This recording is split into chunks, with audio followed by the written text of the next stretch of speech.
Welcome to a Foxy Tech Tips tutorial on changing the map color on the Nissan Qashqai. If you find this tutorial helpful, please consider subscribing to my channel and liking the video.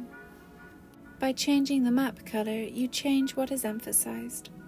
Follow the steps to learn how to change the map color on the Nissan Qashqai. Tap Settings in the bottom right corner of the infotainment screen.